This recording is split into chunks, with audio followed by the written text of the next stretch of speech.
Veja no Em Tempo de hoje. Passe livre para estudantes não vai entrar em vigor esse ano. Governo reduz verbas das universidades estaduais do Paraná. Londrina Esporte Clube perde e fica sem jogar durante o ano. Agora no Em Tempo.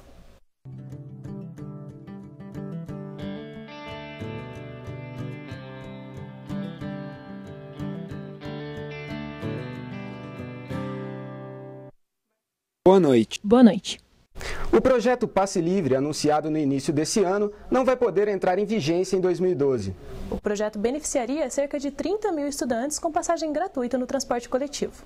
O projeto Passe Livre, anunciado em fevereiro deste ano, foi julgado irregular pela Comissão de Justiça da Câmara e pelo Ministério Público. Por ser ano eleitoral, a legislação não permite que a administração pública distribua benefícios gratuitamente. O autor do atual projeto aprovado, o vereador Jacques Dias, afirma que o projeto não entra em vigência neste ano. Olha, esse ano é impossível a aprovação do projeto do Passe Livre. É com muita tristeza que a gente dá essa notícia. A vereadora Sandra Graça, representante da Comissão de Justiça da Câmara, explica o motivo que levou a comissão a julgar irregular a ação do prefeito. Nosso parecer é contrário com este único indicativo, ano eleitoral. Como isso pode ser resolvido? O prefeito pode retirar de pauta esse projeto, até porque há um impeditivo legal, e retornar isso após as eleições. Os estudantes também se manifestaram sobre a questão. Ana Rosisca, representante do Comitê pelo Passe Livre de Londrina, afirma que o comitê é contrário ao formato atual do projeto. É uma visão mesmo de posição eleitoreira mesmo, tanto do prefeito, né, quanto dos vereadores, tanto um quanto o outro, né, que não contempla a questão do direito à educação, né? O transporte como direito à educação, né? Apesar do prefeito Barbosa Neto ter anunciado no início deste ano o projeto Passe Livre, o projeto não entrará em vigência nesse ano, em 2012, por ser ano de eleição. Existe possibilidade de aprovação no projeto após as eleições. O Passe Livre entraria em vigência no ano de 2013, em uma outra administração pública. Giovana Machado, Em Tempo. E a discussão sobre o transporte não para só no Passe Livre. O aumento do número de carros tem afetado o trânsito, inclusive na UEL. O reflexo do número de carros tem gerado grandes problemas nas ruas da cidade. No campus da UEL não poderia ser diferente. Você imagina quantos estudantes e servidores circulam de carro pelo campus? Eles reclamam. Antes você conseguia estacionar até as 8h20, tinha vaga, depois disso...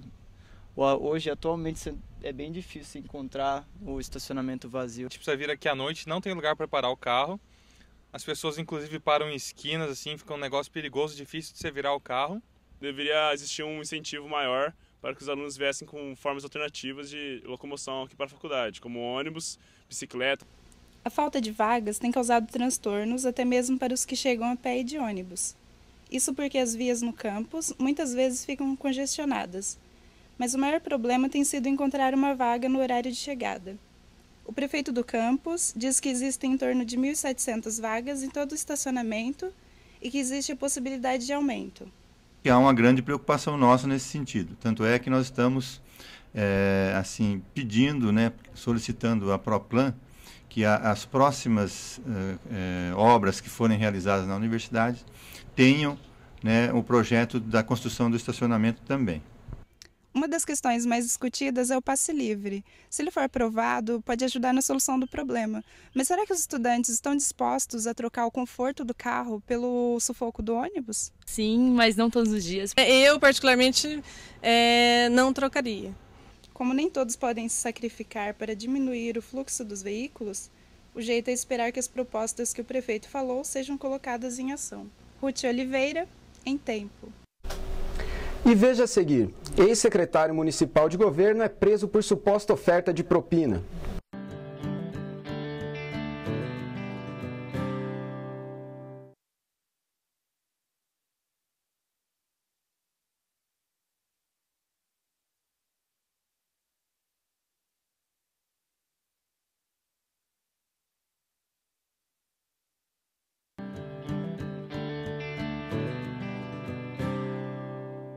O governo estadual reduziu a verba de custeio das universidades públicas do Paraná. A Universidade Estadual de Londrina foi uma das afetadas.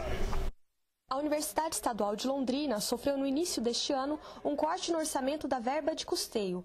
Outras 7 universidades públicas do Paraná também sofreram reajuste anunciado pelo governo do estado. O corte, que já totaliza 26 milhões, vem aumentando desde 2010. A reitora da UEL, Nadina Moreno, afirma que já existem negociações com o governo e que o suplemento da verba é fundamental para o funcionamento da universidade.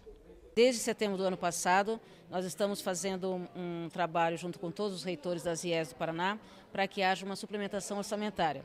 Foi pedido para todas as IES o valor de 26 milhões de reais de suplementação para custeio mínimo. Está precisando simplesmente da assinatura do governador Beto Richa, porque essa suplementação pode ser por decreto, não há necessidade de uma lei.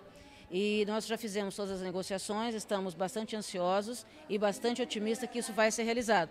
Nós não conseguimos, com recursos próprios, sustentar a universidade sem o aporte de recurso do Tesouro, que é do Estado do Paraná. Os estudantes sentem diretamente a redução da verba de custeio, pois ela é destinada para a manutenção de bolsas, pagamento de estagiários e compras de materiais para laboratórios de pesquisa. O movimento estudantil continua se organizando para reverter a situação. Hoje ocorre a segunda plenária unificada dos estudantes, que além de discutir temas como passe livre e promessas da reitora, também tem como pauta o corte de verbas da UEL. Patrícia Santos, representante do movimento estudantil, explica que os estudantes têm conseguido se organizar, mas o corte vem agravar os problemas já existentes. Esse corte em si agora, ele só vem agravar os problemas que a gente já tem aqui na universidade. Na verdade, desde o ano passado, a gente teve um corte já de bolsas aqui da universidade. Para esse ano, a gente tem uma ameaça de subir o preço do restaurante universitário. A gente conseguiu se reunir minimamente em torno de uns 10 cursos, mais ou menos. Acho que um pouco menos, mas conseguindo abranger alguns estudantes. A gente organizou uma calorada unificada aqui na universidade, com debates em torno dessas questões também, né? Não só pautando corte de verbas, mas questões pontuais. Parece mesmo que sempre o movimento estudantil é fraco, mas o importante é que a gente tem conseguido trazer esses debates também de forma frequente. O pedido de suplementação da verba de custeio já foi feito, porém ainda não há nada concreto. A reitoria ainda aguarda um decreto ou uma assinatura do governador do estado. Giovana Machado, em Tempo. E ontem foram presos o ex-secretário municipal de governo Marco Cito e o empresário Ludovico Bonato. O repórter Bruno Leonel traz mais detalhes. Boa noite, Bruno.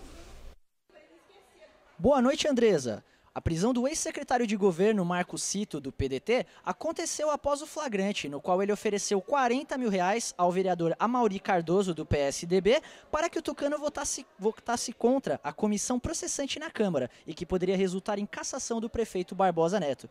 Para analisar melhor a situação, eu estou com o comentarista político Fábio Silveira, que comenta um pouco sobre o caso.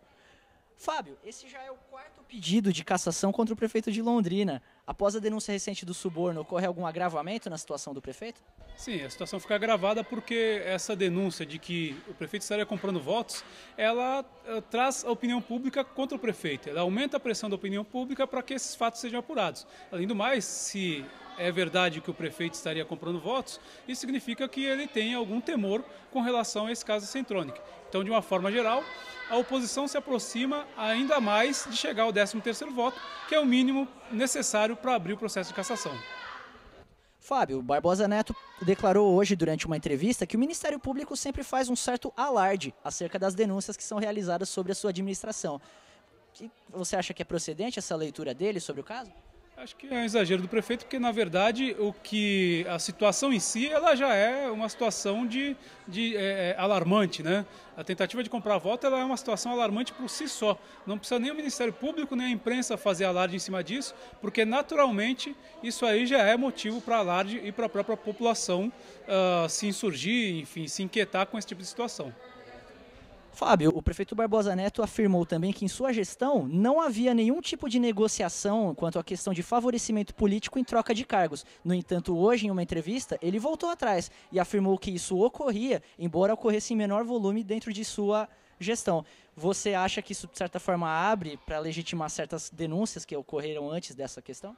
Acho que não chega ao exagero de legitimar denúncias. Isso mostra apenas que o prefeito ele tem um discurso que não se sustenta em vários momentos. Não que isso agrave, deixe mais ou menos grave uma determinada denúncia, mas isso, na verdade, contribui para mostrar que esse governo tem defeitos e alguns defeitos até piores que os anteriores. Correto, então. Obrigado, Fábio. Bruno Leonel de volta ao estúdio com a Andresa. Obrigada, Bruno. E no próximo bloco, Tubarão perde e fica sem calendário para o resto do ano.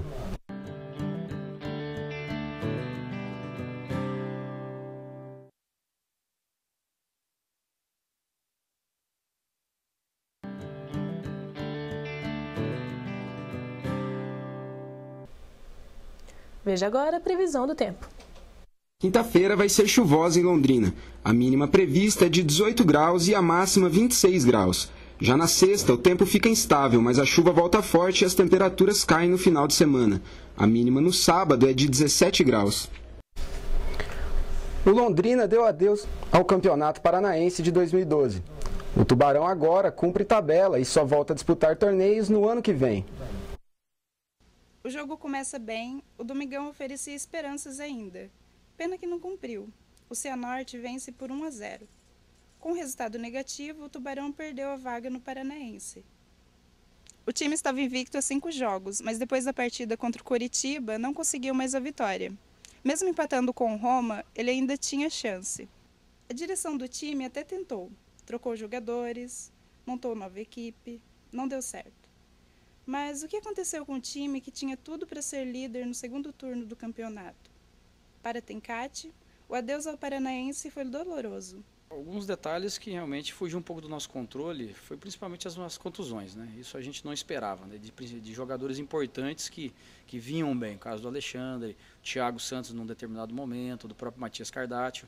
Então, automaticamente, isso tirou um pouco do controle nosso. Agora, é óbvio que algumas dispensas poderia ter feito antes e, ao mesmo tempo, nessas dispensas trazer outros atletas, né? E talvez a gente usou um pouquinho mais da questão do coração, de ter que analisar e realmente faltou antecipadamente tirar alguns jogadores, né, que não vinham rendendo e isso talvez poderia ter sido diferente. Mas fica a interrogação, né? Então, o que a gente pode dizer é que o planejamento foi montado, infelizmente o resultado veio até um determinado momento, depois ele de novo caiu o rendimento e não demos sequência, mas realmente nós sabemos que alguns pontos podem ser melhorados para o futuro. Ele ainda fala sobre os planos para o resto do ano. Olha, a princípio é dar a supervisão e a coordenação às categorias de base, o acompanhamento. Não há dúvida também que aproveitar esse momento para a gente sempre estar reciclando o nosso trabalho, procurar fazer alguns estágios com alguns treinadores. Também buscar captação, que é observar jogos da Série B do Brasileiro, Série C, né? Nós teremos aí um bom tempo para isso, então automaticamente já para ir anotando alguns nomes, fazendo contatos, para que a gente chegue em novembro, a gente tenha aí alguns nomes para ser indicado, ou uma totalidade, uma equipe já meio que pronta, né? Para que a gente possa realmente iniciar uma pré-temporada e talvez não iniciar da maneira que foi esse ano. Com a saída do Londrina, agora é o Cianorte que assume a vaga na Série D. Na 9ª colocação, o Leque treina para cumprir tabela contra o Rio Branco, em Paranaguá, no dia 29. Guilherme Lima, que é comentarista, mas antes disso, torcedor, fala sobre a atual fase. O grande vilão foi a questão emocional que prejudicou bastante, mas o complicado para explicar para o telespectador é que o Londrina criava chance. A bola chegava, o Londrina tinha oportunidade de fazer gol e não fazia. Na fase boa, o Londrina criava pouco e fazia muitos gols. Fez 4-0 no Arapongas, fez 3-0 no Paranavaí. Mas agora na fase, quando ela ficou ruim, o Londrina criou 5, 6, 7, 8 oportunidades para fazer um gol e nos últimos 4 jogos fez 2 gols. Então, o grande problema foi esse, não tem uma explicação lógica, racional. É aquela questão de fase, futebol tem muito disso. Às vezes um time bom está numa fase ruim e não consegue resultados, e um time ruim numa boa fase consegue resultados. O Londrina não conseguiu esse equilíbrio entre a fase ruim e a fase boa, e quando mais se pensou que o Londrina fosse chegar, não chegou. Chances de recuperar a imagem e fazer os torcedores sorrirem? Só em 2013. Ruth Oliveira, Em Tempo.